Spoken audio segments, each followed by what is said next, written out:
Yeah. It's so stupid. When are zombies going to be scary again? Well, you know, that's a good question. Because the reason these shows are supposed to work is because it's not really about the zombies. It's about the characters. It's about the humans. But we don't really care about these humans yet. From Fear the Walking Dead? From No, Fear the Walking Dead, no. But that's why The Walking Dead works. Is because you care so much about the characters. But for Fear the Walking Dead, we're not quite there yet. Yeah. So... And I can't figure out, let's just do like bigger picture for a second. Yeah. We're talking about, what's the name of this episode?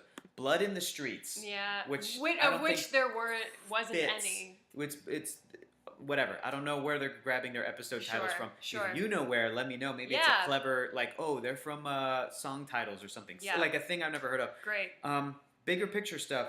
I don't know if Fear the Walking Dead's problem is its characters or its story. But I don't think that either of them are its strength. Does that make sense? Like, I'm like, well, this story is stupid. But if I cared about the characters, I'd be like, forgive it. I would forgive it. I'm like, well, but that character's really cool and I want to see what happens to them or her or him. Yeah. But then the reverse, if the characters are stupid, but if I'm interested in the plot and I'm like, ooh, but why does he have a house? And what's going on with Strand? And is there like a conspiracy? And what? But I don't give a shit. I think it's so stupid. Yeah. We have neighbors blaring music at 2 p.m. Yeah. Because they're probably getting high. Because they're actors in Los Angeles. So that's what happens, I think. Yep. Anyway.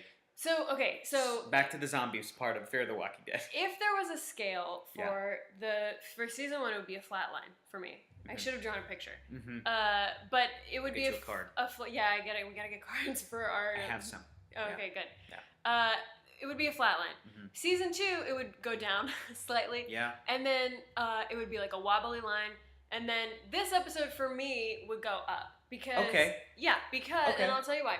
Because they were structuring the episode in a way that makes it more interesting to watch. So, so even though you didn't like the opening sequence of him like climbing on the beach or whatever, Nick, it's just smart to do it that way because you don't know what's happening right jarring. away. It's true. We're like, oh, we have to figure out where they are. It's making the audience catch up, so it's kind of automatically engaging. At first, I thought it was a flashback.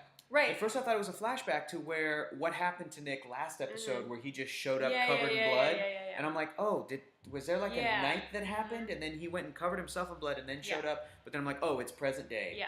But you're right, it's jarring. So I was like, okay, cool, like I'm down to see this kind of like change in structure or pace. I also, this sequence made me like him as a character more because I could not stand him for the first season and the first half of this season. I liked / disliked him. You know what I mean? He's more so far he's the most competent character. Correct. And he went from someone who we talked about how it's tough to make you care for a drug addict character because they're making, especially if you can't relate to that. Yeah, and they're making really bad decisions. But it's because they're an addict and that's part of what they're going through. Yeah. But it's tough to root for them. Yeah. But you also want to like I want to root for people to get over that kind of very interesting and serious problem.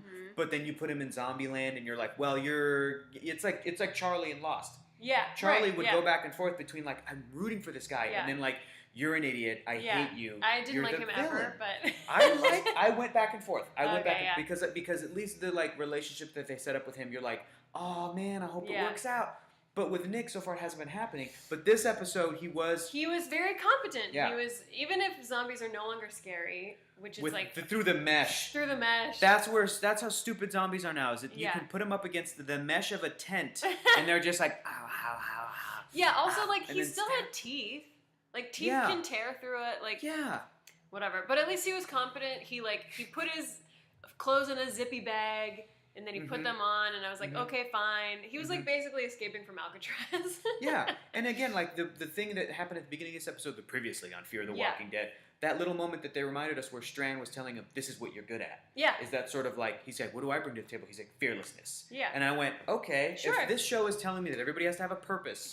Sure, I'm with it. Sure. And that was interesting. I mean, like, yeah, I liked him in this episode. Again, compared to everything we've seen so far, I was like, sure, yeah, I'll take that for sure. Now, let's talk about the rest of the structure of the episode. How we go back and forth, flashbacks and present day where you didn't quite know. Yeah. You know, with like a Lost flashback, it would let you know what that sound of like. Yeah. And then like you're in a flashback. This show doesn't have like a device or anything. Yeah. So I'm watching it and I'm like, okay, this is a flashback obviously because it's Strand and it's right after Katrina. Well, which was I think very interesting historically. And also, if there's a society at all, it has to be a flashback. Correct. Right? That's true. Yeah, that's true. But then like you got to, I guess Nick walking around that weird like compound / neighborhood or whatever that development. I was, again, just because of the nature of the episode being half flashback and half not, I was interested. I'm leaning forward. I'm like, what's going on? Oh, okay, Strand. We're learning more about him, and apparently this whole reason for doing this is love. He loves this guy and wants to go be with him. I guess. Which is like, I don't know if I like the idea that instead of sort of a bigger picture government conspiracy, I don't know if love is sometimes I like that as an idea and sometimes I don't. I like when a villain, like in the Marvel world, in Marvel Comics, there's a villain called Thanos who we barely met and he's going to be this big alien guy. Is he the guy with the strong jaw? Okay. With the lines in his jaw, voiced by Josh Brolin in the Guardians of the Galaxy movie. And he's like, I will bathe the starways in your blood. And he's the end game. You're going to see him in movies from now. Nobody knows this, but the reason he does everything is because he's in love with death. With the cosmic entity of death in the universe. There is it's a crazy like bigger picture idea that like death itself embodies itself as a woman, can like manifest itself as a woman, and this character is in love with death. So he's trying to impress her. So he's like, I want to kill everyone. So it's like I love that. It's so simple and very basic and easy to understand, and I love it there. Yeah. For Strand, who I think is the show's bad guy, he's this morally ambiguous, he doesn't care about cutting the rope and potentially killing people. He has a mission he's driven. Yeah. In a lot of ways, he's the show's like antagonist kind of so far. So far, out of the people we have, except for pirate people, right, which they're too evil for no good fucking reason. Yeah. There's too evil immediately. Again, I want to know how much time has passed because I'm like, if it's been a month, I don't buy it. Yeah. It's been 6 years in Walking Dead land. Yeah. Or 6 people seasons. are still sort of like... Yeah, good, but I'm also bad. Like, I buy the governor. Yeah. In that, you know what I'm saying? Because of how much time has passed. I'm like... we buy the governor, and he's still pretending to be normal. Correct. Like, he's still pulling one over on everybody. Correct. So when you meet these pirate people, they're like immediately not... I buy Negan. But again, with Fear the Walking Dead, it's like how much time has passed. Yeah. So to find everyone out in 5 minutes is like, we have to kill everyone. And they do that thing of like, we're good people. Yeah. No, we're not. I'm like, I don't buy it yet. Yeah. And I don't know if I like that Strand's whole thing is like love. Do you know what I'm saying? I don't like. Like I would have rather it been a bit more because. Well, also I don't understand what their complex is, like that place. Yeah, it's just a place in Mexico. Like I've been to places in Mexico. Yeah, they're on a pool. They're by a pool. It's surrounded by a wall, I guess. Security, maybe, but like they didn't show us any of that. Yeah. So I guess the only reason they did that flashback is to tell us a little bit more about Strand, which is fine. Eventually, we do have to know what his deal is, and I guess they're also justifying if he was already in that place. Why the fuck would he come all the way back to LA? Right. Which is... Didn't he come back to LA before the Yeah, they tried to establish it with the Katrina thing where, like, what he does is he swoops in after a disaster, buys up or sells, I'm not sure which, a lot of real estate or whatever, basically makes money off of tragedies. So then when the pandemic struck, he was like, I'm going to swoop in and make a bunch of money, but then... the world collapsed. Correct. So now he's like, retreat, stuck. go back to our... But then also, okay, the guy, the Mexican guy, who's like the sidekick or whatever, with the crazy mother. Like, you don't know my mother. She's got you good, but she'd be safe anywhere. Yeah. Okay. But then she was the servant? Yeah. Which I was like, if she's such a scrappy lady, why is she like? Can we please just? I know all of those characters, like they're not defined enough for me. I don't understand their dynamics. I don't understand their like what their power is, what their status is. I don't understand what they have. Yeah. Because it just seems like Strand hooked up with kind of a vaguely European guy who was raised like Mexican along with the Mexican guy, so they're like kind of brothers. Well, then also when he was like, we don't get in without Strand. And it's like, if you were raised with this guy, he's not going to let you in without his boyfriend that he just met. Like, he's not going to save his childhood friend. Yes. Yes, he would. I need more information. Yeah. It seems too thin. Yeah. Oh my gosh. Travis's wife, I keep forgetting her name. She's a great actress. Yeah, God, I keep forgetting her name in this too. show. She is doing nothing. You know what? The actress is doing fine. They're not letting her character. do anything. I hate the character. Yeah, I hate the character. Not. She was more active in the first couple of episodes of the season. Yeah, of course. And then they stopped letting her do anything. She tried to talk to the pregnant bad guy. Yeah. It's like, ooh, I'm gonna try to mess with her and get in her head, and it's like nothing. Like, I don't. It's just frustrating because she'll tell Travis like, we need to dump Strand over, and Travis like, it's fine. I'm like, no. Like, Strand is a piece of shit. I also don't care more about Strand knowing that, like, he's got a boyfriend somebody he's trying to get back to. Yeah. Because, again, I think the reason it doesn't work for me, and I kind of forgive it for that comic book villain example who we haven't met yet. I wonder how people will take it, I guess. I wonder how people will accept that reveal when we see it in the movies. But I don't forgive it for this because I feel like up to this point, Strand has been... like, he's above everything. Yeah, right. And then to tell me that, he's in love. I'm like, just doing that all should for be love. beneath him. Yeah. Because he's such an asshole. Yeah, do you know what I'm saying? He has no emotion. Yeah. That I'm like, I wanted something bigger. I wanted something less emotional, I guess. I know, I was really... As the reveal for, like, what the reason. I wanted it to be like his entire family was wiped out. Yeah.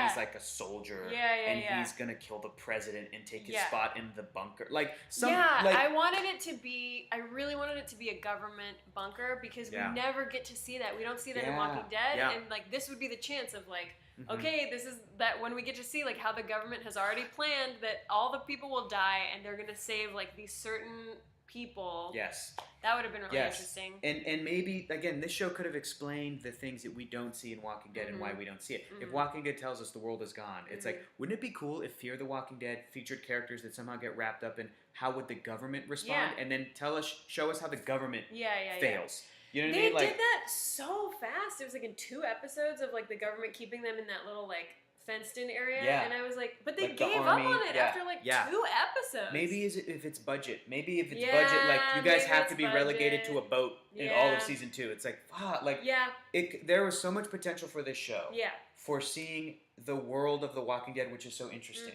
There was so much potential to show us things. There was so much potential to go different places, and the fact that we're stuck on a boat, the fact that we're not even showing us the West Coast the way I want to see it. I live in Los Angeles and I'm from San Diego, like.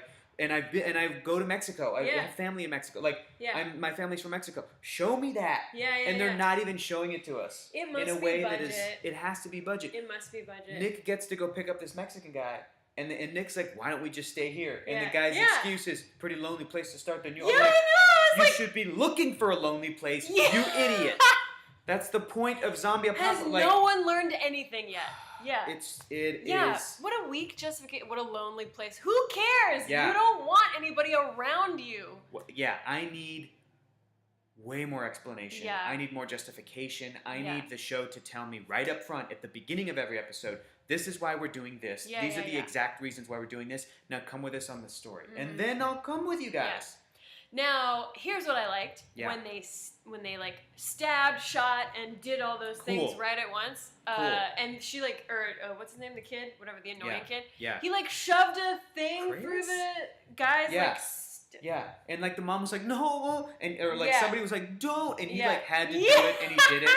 You know, like. Yeah. So it was like bang, bang, shove, and I was like, okay, cool, like let's do this more often. I need somebody on the cast to die. Yeah. Because oh god, it has to be the son. It has to be the son, or it needs to be Travis, and then have mom step up, or have it be mom. Yeah. Or somebody. Oh great. Hey, it's Jake. This is going to be our next guest on next week's show, Jake DeWar. Hey Jake, come on in, Jake. We're filming the episode right now. Come on in. 15 minutes in, we're talking shit about Fear the Walking Dead. Put your head right here. Okay. Or you want to sit on the couch? No, yeah. You don't get to sit on the couch. Yeah. Put your head right here. Put your head right here. Say hi. Right. We're going to have Jake Jabor on Monday. Yes. Thanks. I'm very excited. Yep. So you're watching Fear the Walking Dead right now. Yeah. Mm-hmm. What do you think of it? Wait. He's going to watch Up to this point. Okay. Up to this point. What you've seen. Yeah. I don't care. Yeah. That's basically, That's what we're talking about. about. If you had to do a time dash, you always dash forward, not... Yeah. Well, here, again, it's like, and if you do a backwards time dash, you're comparing it to, like, the regular Walking Dead. Yeah. Like, take full advantage of showing us what happens in the days that the apocalypse happens. Mm-hmm. We're just saying, like, show us how the government fails. Yeah. Show us what happens on the West Coast. Because we keep thinking that this character, Strand, has something to do with, like, a government bunker. Yeah. You know, and, like, we don't ever see that in The Walking Dead. Show us how the government and then fails. Yeah. In season 1, Marina was bringing up, like, they kind of hit that with, like, the, you know, like the, what's it called? The National Guard shows up, or the Army. But then they abandoned that idea. Like 2 episodes, like, and it was like... Go deep into... So that should have been an entire season. Yeah, of like how the government fails in the 30 days of the apocalypse, so that when you go to The Walking Dead and Rick wakes up from his coma, you're like, oh, that's why. That's why there's no government around. Oh, we get it now. Okay, that's why, you know, all the major cities failed, and that's like... That should have been the entire season 1, but it was... They just skipped it, and budget. now it has to be budget. And now we're on season 2 in a boat, which is fine. Oh, also, it is nearly impossible to find one floating body in the vast ocean. Seriously, stupid ending. Like weird, she just pulled right up. Yeah. Oh, here he is. Let's go get him. He didn't have a flare. It's like there's no way. Unless he had a GPS tracker on him, do you know how hard it is to find just a random... They lost the entire European flight from Malaysia. Yeah. It's an entire plane, and they haven't found it like 5 years later, or 2 years, I don't know, whatever. They just found it. They just found it. Yeah, I remember that. That was so sad. Yeah, it's incredibly sad. With cell phones. Right, with cell phones, a black box. Satellites. And they somehow found Strand being like, I'm just floating on the ocean. And I was like, okay, well. Okay, question for you guys. We'll go ahead and wrap up, and I have a question for the internet, question for you guys. And Jake, I can't wait to talk to you about next week's episode next week, which will be on the internet Monday, guys. Yes, now Monday. It'll be on there Monday. Do you have a favorite character of the show so far, and why? Do you have a favorite character? Because I don't, and I need help. I need suggestions for who could be my favorite character. I mean, I'm a terrible human, so I like Strand. Okay. Because he doesn't care about most people. He does stuff. He does stuff. He makes decisions, and he does stuff, and he doesn't care about most people. Yeah. And I do now like the drug addict guy, Nick. Yeah. I think my favorite is probably Nick. Yeah. Just because I think he's a good actor, and like, he's a good actor. When that character's doing stuff, I'm like, okay, what next? Sure, what next? Jake, do you have a favorite character? No. Okay. Not yet. None of them have earned that. That's what I figured. Yeah. So I like the actors. Yeah. Yeah. They're all good. It's a the good guy cast. who plays Travis is a good actor, and I want him to do more. I know. Let him do more. I want him to I'm like, punch that guy. He has to get over not wanting to kill people. Yeah. He needs to get over that. Question to you guys that are watching this, all 12 of you, or whatever. Do you have a favorite character? Help us! And tell us who your favorite character is, and tell us why they're your favorite character, because we need some ideas. And that was it. And then we'll see you guys next week for our next recap of Fear the Walking Dead. Episode 5 will be next week. That's it. And Jake will be back. Cool. All right. Thanks for having me. Bye.